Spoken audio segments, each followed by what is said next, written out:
Muy buenas tardes. El juez Marino Barbero, que inició hace más de 3 años y medio la instrucción del caso Filesa, ha terminado hoy las diligencias previas y ha decidido no archivar el caso por el momento y abrir el trámite del procedimiento abreviado, dando traslado a las partes de todo lo actuado. A partir de ahora, las partes podrán formular acusación, solicitar el sobreseimiento de la causa y pedir su archivo o solicitar nuevas diligencias antes de que el juez decida si hay o no procesamiento contra las 39 personas implicadas en el sumario Filesa. Tenemos más datos que ofrecerles. Lo haremos en unos instantes, después de los titulares.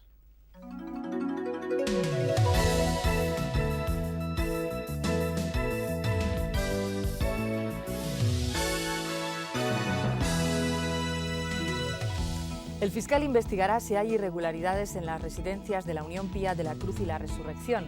Los ancianos desaparecidos están alojados en otras casas de la asociación y aseguran que están bien. El Tribunal Supremo decidirá qué juez es competente para investigar los papeles de Laos. El juez Garzón ha dictado un auto en el que reclama las competencias en contra de los criterios de la Audiencia de Madrid y la Fiscalía. La economía española mantiene un fuerte ritmo de crecimiento cercano al 3%, según los datos del Banco de España. Hoy la bolsa ha batido el récord del año y la peseta ha mejorado. 70.000 personas mueren cada año de cáncer en España. En el Día Nacional contra la Enfermedad, el objetivo es educar a los niños en la prevención. El cáncer se puede evitar si se modifican ciertos hábitos de salud.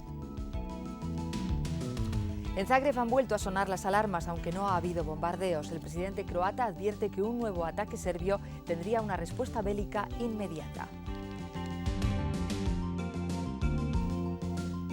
Como acabamos de informarles, el magistrado Marino Barbero ha decidido, después de 3 años y medio de actuaciones, dar por concluidas las diligencias previas en el caso Filesa y transformarlas en procedimiento abreviado.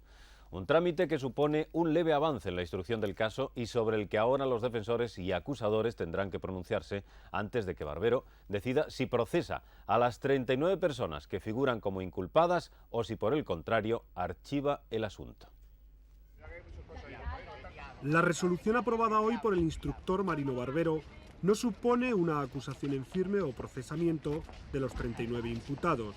Serán ahora las defensas y las acusaciones las que pidan el archivo o la apertura de juicio oral y, por tanto, el enjuiciamiento de los hasta ahora inculpados. Entre las personas que figuran como inculpadas en esta resolución del juez Marino Barbero se encuentran el senador socialista Josep María Sala y el exdiputado por este mismo grupo Carlos Navarro, así como los administradores de Filesa, Alberto Flores y Luis Olivero, supuestamente responsables de una trama destinada a financiar el PSOE. Además, figuran en esta relación destacados banqueros: Emilio Ibarra, presidente del BBV, su antecesor en el cargo, Sánchez Asiaín, o Alfonso Escámez, expresidente del Central, a los que se atribuye haber pagado importantes sumas de dinero a Filesa, que destinaba el dinero supuestamente a pagar gastos del Partido Socialista. En esta misma situación se encuentran los responsables de finanzas del PSOE, Guillermo Galeote y Aida Álvarez, junto a empresarios del sector de artes gráficas, audiovisual y publicidad, que habitualmente trabajan en las campañas y actividades de los partidos. Barbero, que ha tardado 3 años y medio en llegar a esta etapa intermedia del procedimiento y que cuenta con medios excepcionales humanos y materiales para su tarea, se queja de las condiciones de trabajo y de las obras que se desarrollan en el Tribunal Supremo para justificar el ritmo con que ha instruido el caso. A ello añade los miles de folios y documentos de que consta y la complejidad del tema. Bueno, no ha sido fácil mi caminar. Uno de los inculpados, el senador socialista Josep María Sala, ha mostrado su extrañeza porque el auto salga en periodo electoral, aunque se siente satisfecho. Y que hoy se anuncia que ya entra en su fase final. Yo desde este punto de vista tengo que expresar mi plena satisfacción porque sea así, porque cuando la justicia decida y tome ya una resolución definitiva, estoy totalmente convencido que será plenamente absolutoria y dejará muy claro lo que desde el primer día para mí lo está, que es que nunca he tenido participación en ningún hecho irregular. Aunque no ha querido comentar la decisión judicial, el dirigente popular Rodrigo Rato ha puesto en entredicho la financiación del PSOE. A mí lo único que me gustaría como ciudadano es saber exactamente de qué ventaja económica contó el Partido Socialista en las elecciones del año 89, y no sabemos si siguientes y no sabemos si anteriores, sobre los demás partidos. El presidente del PNV, Xabier Arzallus, que ha dicho textualmente que habrá que esperar a la Inquisición de Barbero para saber qué ocurrió, sospecha que Pedro de Toledo, presidente del Banco Vizcaya, ya fallecido, conocía la trama. Si en nombre del banco, quien entonces presidiera o quien estuviera bajo aquella presidencia, hicieron cosas que el juez Barbero considera contrarias a la ley, bueno, yo creo que tendrá que demostrar que las personas que bien antes, bien después estuvieron al frente del banco, tuvieron que ver como tales personas con esos asuntos. Volvemos ahora sobre el caso de la residencia de ancianos de Casasimarro, en Cuenca. Los familiares de los ancianos que residían en ese centro, perteneciente a la organización La Unión Pía de la Cruz y la Resurrección, han declarado que al principio desconocían las malas condiciones en las que vivían los residentes. Los 8 ancianos que salieron del centro de Cuenca y que han aparecido en Zaragoza han confirmado que se encuentran bien. Los hechos están en manos del juzgado, aunque todavía es prematuro hablar de delitos. De que llegas y ves todo color de rosa. Y luego en las imágenes de televisión te demuestran que todo no es color de rosa. Entonces, pues si uno va por la vida con buena fe, crees que todo el mundo va con buena fe, ¿no? Francisco Javier Puertas, sobrino de uno de los ancianos del centro de Casasimarro, ha denunciado las malas condiciones en que vivían los residentes, que además de soportar falta de higiene y atención, tenían que convivir con deficientes mentales, que al parecer llegaron a agredir al responsable del centro.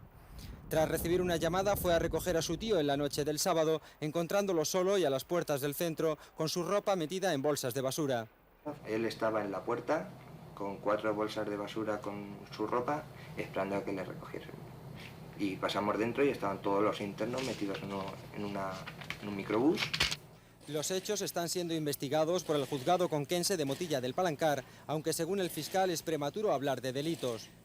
Pero naturalmente habrá que investigar pues, las circunstancias del traslado, las circunstancias en las que se encontraban los ancianos, la cuestión económica. El centro cobraba a los ancianos el 80% de sus pensiones. Estos son algunos de los ancianos que fueron trasladados sin aviso de la residencia de Casasimarro, en Cuenca. La Orden Pía de los Hermanos de la Cruz y la Resurrección ha reubicado a 7 de ellos en Zaragoza, en 2 de sus centros. Los ancianos aseguran que están bien tratados y que han venido voluntariamente. Nos han podido tratar mejor que lo han tratado. Desde allí dije, no, ahora vamos a echar para otro lado. Y aquí me han traído. Y aquí estoy. ¿Y usted vino aquí porque usted quiso venir aquí a Zaragoza? Zaragoza, y esto yo no sé. Cuando dijo que se iba a cerrar aquella casa, llegó allí la furgoneta y monté, y esto se va a cerrar, pues vamos a otro lado. Los responsables de la asociación religiosa niegan cualquier irregularidad en el traslado y en sus residencias. Tenemos nuestra casa de Casasimarro. Le habían dicho al hermano superior que intentaban cerrar o que iban a cerrar, y entonces él con su cuidador, los enfermos con el cuidador, que siempre estuvo el cuidador con ellos, los trajeron aquí a nuestra casa. La residencia que la Orden Pía tiene en el casco viejo de Zaragoza ha sido recientemente reformada. Sobre las instalaciones pesan, sin embargo, 2 expedientes abiertos por el gobierno aragonés por deficiencias sanitarias y por falta de permisos. La inspección, que hoy ha comenzado la policía, determinará la situación actual de la residencia y el destino de los 31 ancianos que se encuentran alojados en ella. La precaria situación de los ancianos que viven en las residencias de esta asociación religiosa ha vuelto a poner de actualidad el abandono y los malos tratos a los que pueden estar expuestas muchas personas mayores en España.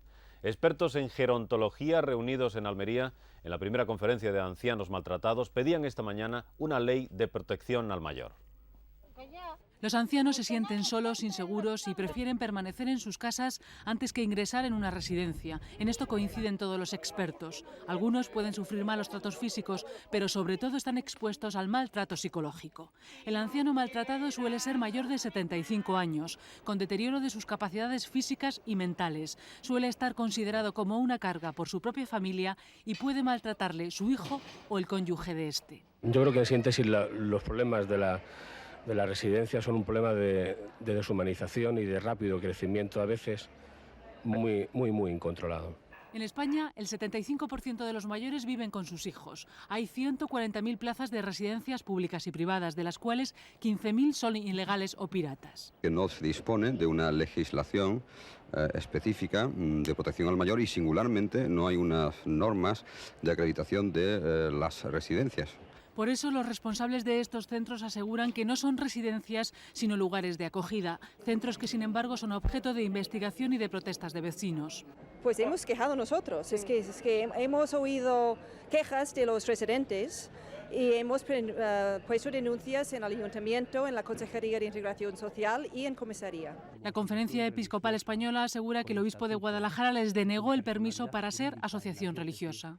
Yo no encontré base suficiente, me pareció pues un grupo de personas con muy buenas intenciones, pero yo no veía un respaldo ahí institucional sólido o de una organización que tiene ya una experiencia acreditada, por lo cual le dije, mire ustedes, como asociación religiosa no, por lo tanto les pido incluso que en mi diócesis, que hasta ahí puedo yo llegar, por lo que a mí respecta, no lleven hábito.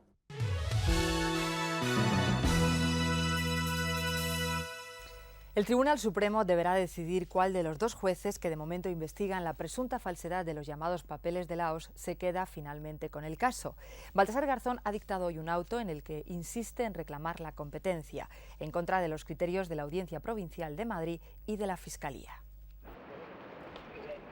Las previsiones se han cumplido. Como era de esperar, Baltasar Garzón no está dispuesto a dejar la investigación sobre la presunta falsedad de los papeles de Laos. Sus argumentos son conocidos y se oponen frontalmente a los de la Audiencia Provincial de Madrid, el abogado del Estado y la Fiscalía, partidarios de que sea María Tardón quien investigue el asunto. La última palabra la tiene desde hoy el Tribunal Supremo, que deberá decidir quién se queda con el caso. Pero el problema trasciende el ámbito de la pura competencia, porque afecta a la situación jurídica de Luis Roldán. No hay que olvidar que entre ambos jueces hay también discrepancias sobre las responsabilidades de Roldán en la falsificación de los papeles de Laos. Garzón cree que fue engañado y María Tardón considera que pudo ser él uno de los artífices de esa falsificación. La incógnita, sin embargo, se mantendrá por el momento. También en el seno del Tribunal Supremo hay discrepancias entre los partidarios de que Garzón siga con sus investigaciones y los que defienden la competencia de María Tardón. A esta situación se ha referido hoy el ministro de Justicia e Interior, Juan Alberto Belloc. Hay muchas personas que ejercitan su derecho de defensa con particular entusiasmo, como es natural. Hay personas que ejercitan su función de acusación con también ese mismo entusiasmo, personas que realizan las instrucciones con una carga excesiva de factores de tipo personal. El exsecretario de Estado para la Seguridad, Rafael Vera, no dejará de momento la cárcel donde permanece desde el pasado mes de enero por su presunta relación con los GAL. La Audiencia Nacional iba a estudiar hoy el recurso de sus defensas contra el auto de prisión, pero ha decidido posponerlo y resolverlo conjuntamente con el auto de procesamiento. Un laberinto judicial que de hecho supone una demora en la posible salida de Rafael Vera de la prisión. Había una posibilidad de que se acordase la libertad del señor Vera, en tanto que al haber acordado la sala que van conjuntamente, pues se demora en el tiempo hasta que se vea la apelación contra el auto de procesamiento. Julián San Cristóbal, exdirector de la Seguridad del Estado, ha reconocido que pagó 67 millones de pesetas a la agencia estadounidense de detectives Kroll para que investigase actividades personales y profesionales de Mario Conde. San Cristóbal ha declarado como testigo en el Tribunal Supremo en relación con la denuncia presentada por Luis Roldán sobre el llamado Informe Crillon. Julián San Cristóbal realizaba los pagos, según ha declarado, por encargo de Luis Roldán, pero no sabía si el dinero procedía de los fondos reservados. Él actuó como intermediario entre la agencia Kroll y el entonces director de la Guardia Civil, a quien entregó el informe sobre Mario Conde. En ningún momento de su declaración San Cristóbal ha mencionado a Narcís Serra, por el contrario ha dicho que su único interlocutor en este asunto era Roldán. No implica al señor Serra en ningún momento.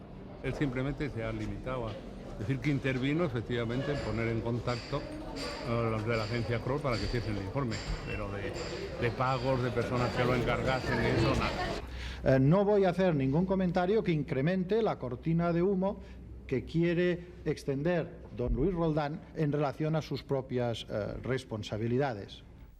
Nuevo capítulo en la polémica abierta entre el PP y el PNV sobre la salida que debe darse al terrorismo. Xavier Arzallus ha introducido matices a un posible diálogo con HB, mientras que José María Aznar reiteraba no estar dispuesto a negociar la independencia o la autodeterminación del País Vasco con la excusa de acabar con la violencia. El presidente del PP opina que ETA ataca a su partido porque lo considera un obstáculo para sus pretensiones de negociación. Aznar ha advertido que los últimos atentados desautorizan la vía de diálogo que defiende el PNV. Quien quiera negociar con ETA, diga exactamente qué es lo que quiere negociar. Porque ETA ya ha planteado sus condiciones. Y sus condiciones es la independencia del País Vasco. O la autodeterminación del País Vasco, que es lo mismo. Por tanto, quien esté dispuesto a negociar sobre eso, que lo diga. Porque yo digo que sobre eso no estoy dispuesto a negociar. El presidente del PNV, en la presentación de su programa electoral, ha matizado esa voluntad de diálogo. Nosotros no negamos el establecer comunicación y diálogo con nadie. Otra cosa es que cada vez que alguien quiera, nos vayamos a sentar a un diálogo. También tenemos que mirar si vale la pena, si hay unas mínimas garantías de que salga algo, etcétera, ¿no?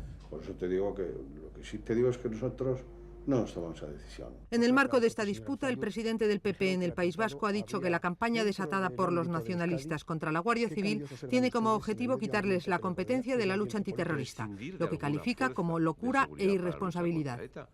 Está claro que algunos lo que pretenden es que la Guardia Civil no tenga servicios de información, que no actúe activamente en la lucha contra ETA, que solo las competencias en materia antiterrorista sean practicadas por la Policía Autonómica, porque de esa forma ellos solo diseñarán el final del terrorismo. A este tema también se ha referido el presidente del PNV, quien ha asegurado que los ataques no se dirigen contra toda la institución.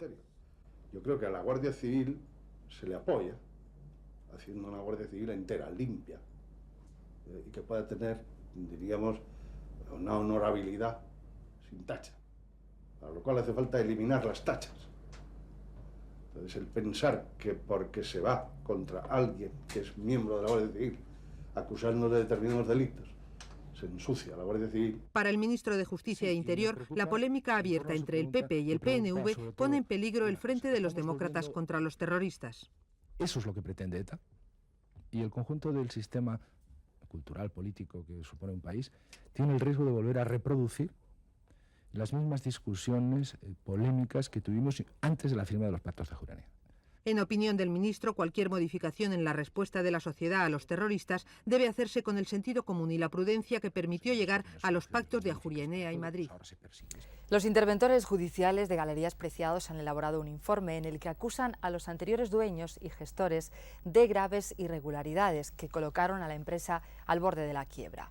Según este informe, que ya está en poder del juez encargado de la suspensión de pagos, los anteriores propietarios, Fernando Sada y Justo López Tello, beneficiaron a empresas próximas con contratos por los que pagaron más del valor del mercado, no aportaron nada al capital y dejaron un agujero de 2.000 millones de pesetas.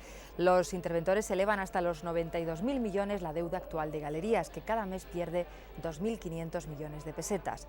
Los sindicatos estudian emprender acciones judiciales contra los anteriores gestores de Galerías si se confirman estas irregularidades. La economía española mantiene su fuerte ritmo de crecimiento cercano al 3%, mientras la bolsa ha batido el récord del año y la peseta mejora. La Bolsa de Madrid ha tenido esta mañana su octava subida consecutiva, esta vez de 2,5 puntos, colocando el índice por encima del 292, el máximo del año. El tirón de la bolsa, con un récord en el volumen de contratación, sigue la senda de subidas de otras bolsas internacionales y consolida una corriente de compras motivadas por los bajos precios de las acciones, los mejores resultados de las empresas, la estabilidad de tipos y la estabilidad de la peseta, que ha mejorado hoy de nuevo y ya cotiza por debajo de las 89 pesetas por marco. La recuperación económica se mantiene estable según el último informe del Banco de España. Después de 4 trimestres de crecimiento progresivo, la economía se estabilizó en el primer trimestre de este año, aunque a un nivel de crecimiento muy fuerte, del 2,8%. El crecimiento se mantiene gracias al tirón de la demanda interna, sobre todo por la mejoría de la inversión, tanto en la industria como en la construcción. El consumo crece ligeramente, al 2%, y por primera vez el sector exterior no ayuda, sino que resta crecimiento, debido al fuerte aumento de las importaciones, que crecen más que las exportaciones, con lo que aumenta el déficit comercial. El fuerte crecimiento permite crear empleo y reducir el paro en 200.000 personas. El Banco de España señala que el déficit público ha crecido, pero destaca que los gastos públicos se están moderando. Su mayor preocupación son los precios, que han subido al 5,1% por el aumento del IVA, la sequía, la subida de la gasolina y los efectos de la devaluación. Por eso, el Banco de España sugiere que se moderen los márgenes comerciales de las empresas y que se apliquen con cuidado las cláusulas de revisión salarial. Josep Antoni Duran i Lleida, presidente de Unió Democrática y sociopolítico de Jordi Pujol, se ha referido esta mañana a las declaraciones efectuadas ayer por el presidente de la Generalitat. En su opinión, lo que declaró ayer Pujol es que CiU no cambiará su apoyo al gobierno si no se modifica la política económica del país. Felipe González se ha referido también hoy al apoyo de Convergencia y Unió, que en su opinión es firme. Felipe González ha respondido hoy a las declaraciones que ayer hizo Jordi Pujol sobre las posibles consecuencias que tendría para el apoyo de Convergencia al Gobierno un posible pacto PSOE-Izquierda Unida tras las elecciones municipales. Nosotros hemos hecho con cierta frecuencia a niveles locales acuerdos con Izquierda Unida. Nos sentimos con plena libertad, en el caso de que sea conveniente para nosotros, para seguir haciendo acuerdos de esa naturaleza. Desde luego nunca han influido o han alterado la estrategia política y de política económica del Gobierno. Seguirá siendo así y, repito, nos sentimos con plena libertad para decidir autónomamente cuáles son los intereses de nuestro partido y no creo que eso vaya a conllevar ninguna consecuencia ulterior. El presidente de Unión Democrática se ha manifestado hoy en el mismo sentido en que lo hizo ayer Jordi Pujol. CiU solo retiraría el apoyo al gobierno socialista si su política nacional se ve influida por las posiciones de Izquierda Unida, pero no si los pactos se limitan a los gobiernos municipales y autonómicos. Pudiera conllevar que le condicionara también al Partido Socialista y al Gobierno Central su política en el ámbito español y que hiciéramos marcha atrás en la reforma laboral o que planteáramos la ley del aborto o no sé cuántas otras cosas que pueda apoyar Izquierda Unida y no Convergencia y Unió, evidentemente eso se acabó. El presidente del Gobierno ha manifestado su preocupación ante una hipotética ruptura del consenso en política exterior por la actitud del PP e Izquierda Unida. Felipe González, igual que Javier Solana, han reiterado las críticas hacia el líder de los populares por sus declaraciones sobre la actitud de España ante Europa. José María Aznar ha eludido estas críticas y ha acusado al PSOE de carecer de discurso nacional. José María Aznar ha dicho que su discurso es de integración nacional dentro de la pluralidad de la Constitución y la pluralidad española. Aznar ha defendido que los partidos nacionales tienen que tener un discurso nacional que el PSOE tenía pero ha perdido. A un partido nacional se le tiene que pedir que cumpla sus responsabilidades nacionales con un discurso nacional que sirva para todos, que sea integrador y que reconozca la pluralidad de España. Lo que no se le puede pedir, salvo que uno se haya vuelto loco, es que renuncie a ese discurso, porque eso sería uno de los mayores y gravísimos riesgos que podría padecer nuestro país. Aznar no ha querido entrar en las críticas lanzadas desde el Gobierno tras declarar que internacionalmente España tiene la rodilla hincada. Críticas que ha reiterado el ministro de Asuntos Exteriores, Javier Solana, para quien esta expresión juega con los sentimientos de los españoles y es tan desafortunada como otras del PP ante negociaciones comunitarias. Cuando estábamos en solitario, negociando en la Unión Europea para conseguir los presupuestos que nos iban a llevar hasta el final de siglo, hasta 1999, nos acusaban entonces de ser pedigüeños. Yo creo que aquello fue desafortunado por parte de quien lo dijo, y la frase que ha dicho hace pocos días tan desafortunada como aquella. El presidente Felipe González ha reconocido, tal como había hecho Solana, que algunas declaraciones de José María Aznar en esta materia son similares a las del político francés Le Pen. Pero el presidente ha mostrado sobre todo su preocupación por lo que considera discurso antieuropeo del Partido Popular Izquierda Unida y porque pueda romperse el consenso en política exterior. Yo creo que hubo una frase que era exactamente la misma que había pronunciado un líder ultraderechista francés, como sabe muy bien. Y yo espero que no se rompa nunca en España un consenso básico de política exterior, pero no debo dejar de decirles que mi preocupación hoy día está sobre todo en el hecho de que hay una cierta tentación de un discurso antieuropeo, antieuropeísta. Por ejemplo, los comunistas franceses también están en una posición antieuropea, cosa que le hemos oído decir al señor Anguita hace poco tiempo. Ellos dirán que no es antieuropea, que si Europa fuera exactamente como ellos quisieran, entonces serían proeuropeos. Los secretarios generales de UGT y Comisiones Obreras han replicado hoy al presidente del PP, José María Aznar, a propósito de la polémica que comenzó el 1 de mayo. Antonio Gutiérrez ha afirmado que Aznar, en vez de vigilar a los sindicatos, debería vigilar a gente de su partido que parece de otras épocas. Cándido Méndez, por su parte, le ha dicho al PP que se meta en sus asuntos y que la UGT opinará siempre lo que quiera. Yo creo que algunos dirigentes del Partido Popular pues están cometiendo unos errores y unas torpezas de grueso calibre, y desde luego como sigan en el sendero de intentar descalificar y acallar a las organizaciones sindicales, el crédito democrático que ese partido pueda tener se le va a escapar a borbotones, ¿no? Máximo líder de la derecha, el señor Aznar, más que hacernos advertencias a los sindicatos, debería advertirle a aquellos miembros de su partido que hoy tienen responsabilidades de gobierno para que sean más respetuosos con los derechos de los trabajadores y de los sindicatos. En la audiencia de Alicante se ha celebrado esta mañana el juicio contra los 2 policías argelinos acusados de secuestrar un avión argelino y desviarlo hasta el aeropuerto de Alicante en febrero del año pasado. Un tercer argelino implicado se suicidó en la cárcel de Foncalén. El fiscal ha solicitado 20 años de cárcel para los acusados, mientras la defensa pide la absolución alegando miedo insuperable por las amenazas de los integristas del FIS. Los 2 policías argelinos han declarado que secuestraron el avión para huir de las amenazas integristas de su país y pedir asilo político en España. Él estaba amenazado de muerte y tenía órdenes de matar, y él no quería hacer este trabajo, y como desobedeció órdenes superior, ha decidido hacer lo que ha hecho, secuestrar la nave. Los 2 acusados han confesado que utilizaron sus armas reglamentarias para amenazar a la tripulación y han negado que su idea inicial fuera desplazarse a Francia. Que le enseñó solamente la arma reglamentaria y le pidió que cambie el sentido hacia España. El fiscal pide 20 años de cárcel, mientras que la defensa solicita la libre absolución. Voy a pedir la libre absolución de mis defendidos en base a las eximentes estipuladas en el Código Penal de estado de necesidad y miedo insuperable. La aeronave permaneció retenida durante más de 4 horas en el aeropuerto de El Altet en Alicante con 127 pasajeros a bordo. Hablamos ahora del Día contra el Cáncer, una enfermedad que es la segunda causa de muerte en el mundo. Algunos tipos de cáncer pueden evitarse. Para conseguirlo es importante dejar el tabaco, ser moderado con las bebidas alcohólicas y tomar fruta y verdura. La Asociación Española contra el Cáncer hace hincapié hoy, cuando se celebra la acuestación, en la importancia de que los jóvenes y los niños aprendan hábitos sanos de vida. Venga, una ayudilla contra el cáncer. Un año más, las huchas salen a la calle. El objetivo es recaudar fondos para luchar contra el cáncer. Este año lo que tratamos es de captar a la juventud para que aprendan lo que es una educación para la salud y una vida saludable. Si los jóvenes y los niños cambian de hábitos de vida, podremos prevenir esta enfermedad. No tiene sentido que estemos aquí luchando contra el cáncer y al mismo tiempo, ¿verdad? Pues el tabaco hay que reducirlo, el alcohol, una alimentación mejor. Los famosos se han sumado a la acuestación con un motivo muy claro.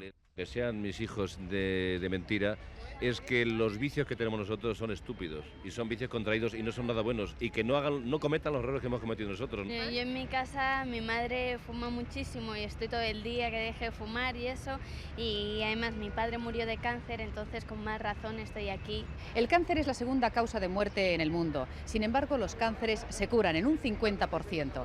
La investigación ha aumentado enormemente en los últimos tiempos. Además, abandonar el tabaco, moderar las bebidas alcohólicas y aumentar el consumo de fibra, fruta y verdura pueden prevenir numerosos tipos de cáncer.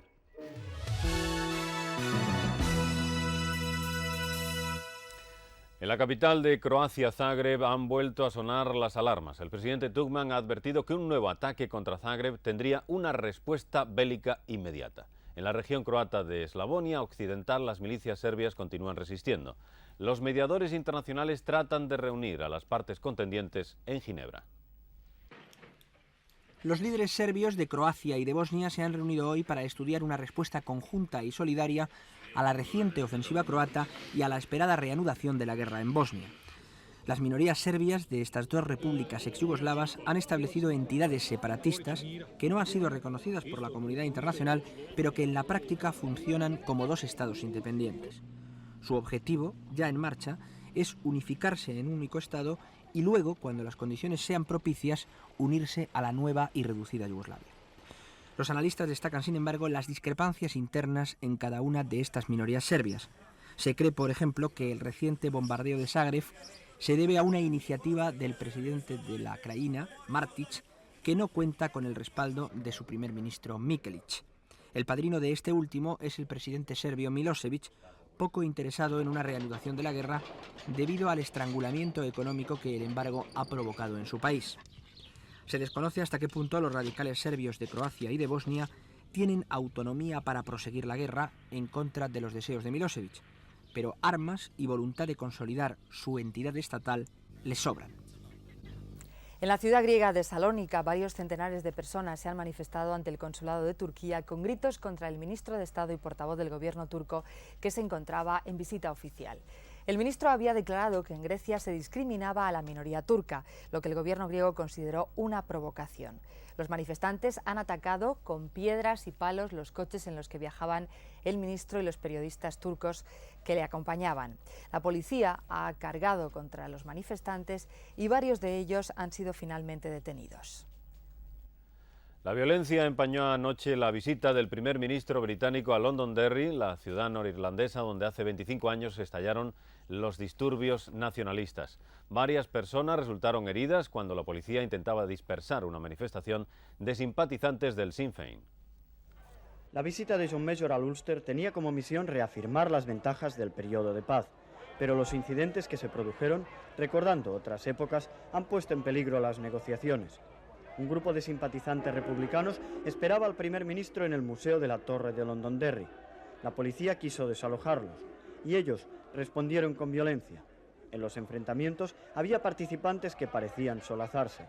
Hoy la policía está deteniendo a algunos manifestantes y John Major ha pedido al Sinn Féin que condene los actos, antes de confirmar el encuentro de un ministro del gobierno británico con los republicanos el próximo miércoles. La paz en el Ulster, que es el principal capital político de John Major, pende de un hilo. Hoy los conservadores británicos deben afrontar además las elecciones locales en las zonas rurales de Inglaterra y Gales. Según los sondeos, pueden llegar a perder hasta la mitad de sus concejales en favor de los laboristas y los liberales demócratas. El presidente del Gobierno, Felipe González, almuerza en estos momentos en el Palacio de la Moncloa con el primer ministro de Andorra, Marc Fornes. Este es el primer encuentro entre los dos políticos desde el cambio constitucional que se ha producido en el pequeño país pirenaico. Aunque no estaba previsto en el almuerzo, los dos mandatarios abordarán algunos aspectos de la lucha antiterrorista ante las amenazas que, al parecer, podrían haber recibido algunos empresarios andorranos por parte de la banda terrorista ETA. En Letonia se ha destruido esta mañana otro símbolo del pasado soviético. Las autoridades lo han llamado un estallido de la paz contra la opresión y la guerra. Y ha insistido, como ven ustedes en las pantallas, en la demolición de una gigantesca estación de radar. Había sido construida por la Unión Soviética durante la Guerra Fría y el nacionalismo letón la consideraba como un símbolo de la ocupación y la política de bloques. Letonia recuperó la independencia hace ya 4 años.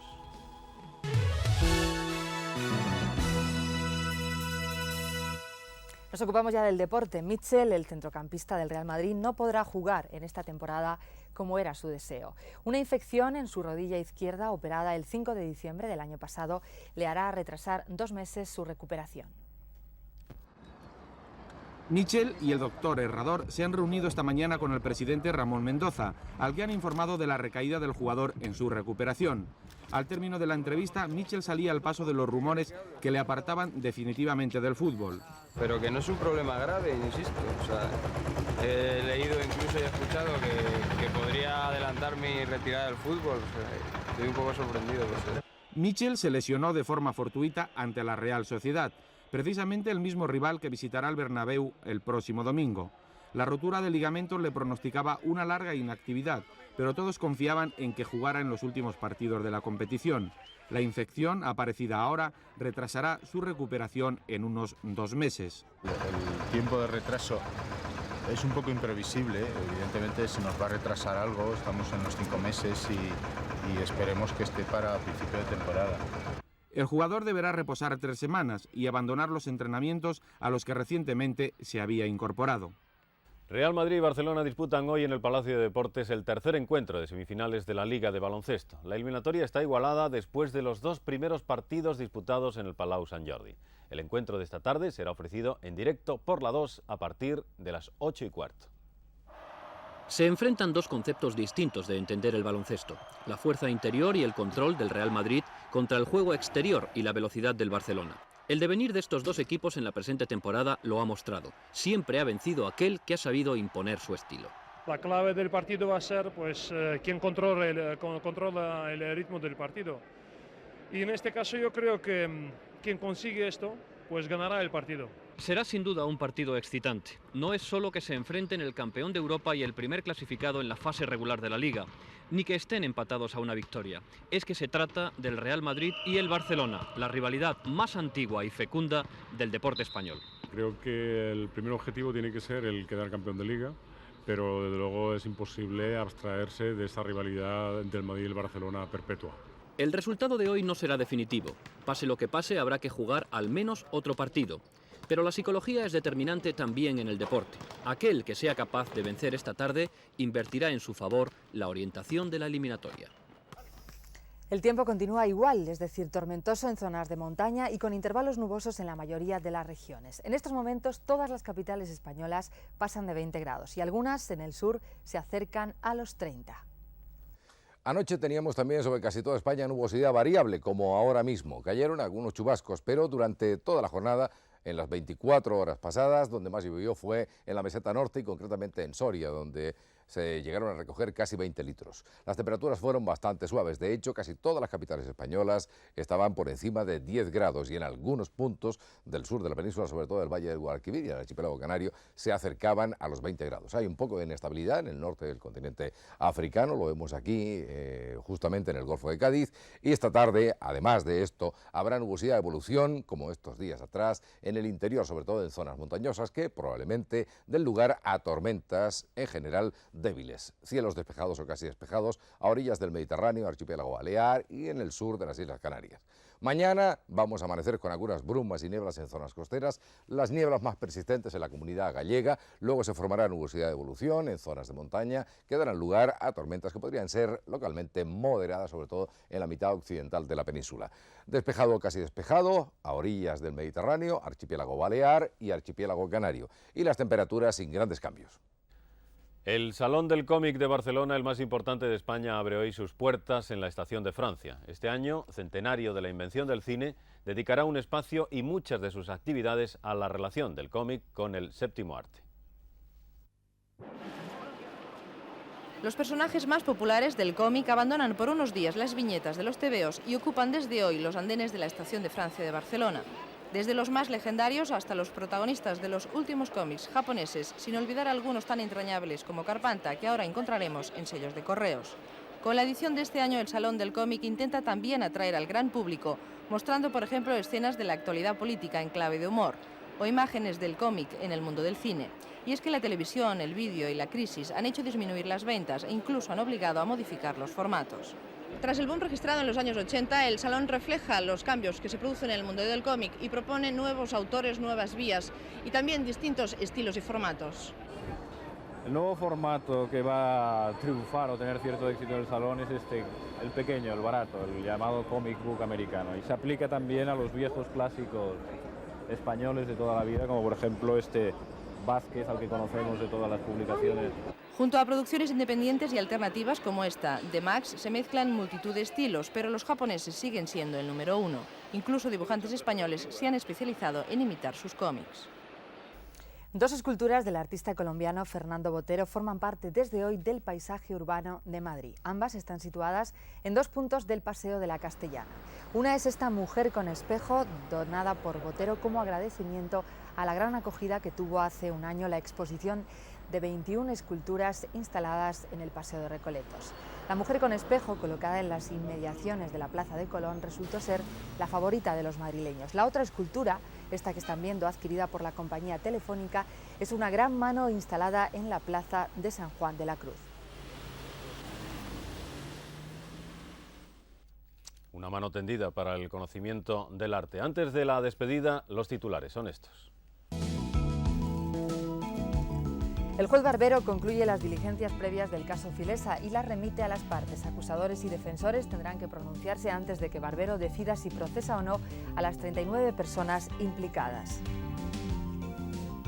El fiscal investigará si hay irregularidades en las residencias de la Unión Pía de la Cruz y la Resurrección. Los ancianos desaparecidos están alojados en otras casas de la asociación y aseguran que están bien. El Tribunal Supremo decidirá qué juez es competente para investigar los papeles de Laos. El juez Garzón ha dictado un auto en el que reclama las competencias en contra de los criterios de la Audiencia de Madrid y la Fiscalía. La economía española mantiene un fuerte ritmo de crecimiento cercano al 3% según datos del Banco de España. Hoy la bolsa ha batido el récord del año y la peseta ha mejorado. 70.000 personas mueren cada año de cáncer en España. En el Día Nacional contra la Enfermedad, el objetivo es educar a los niños. El cáncer se puede evitar si se modifican ciertos hábitos de salud.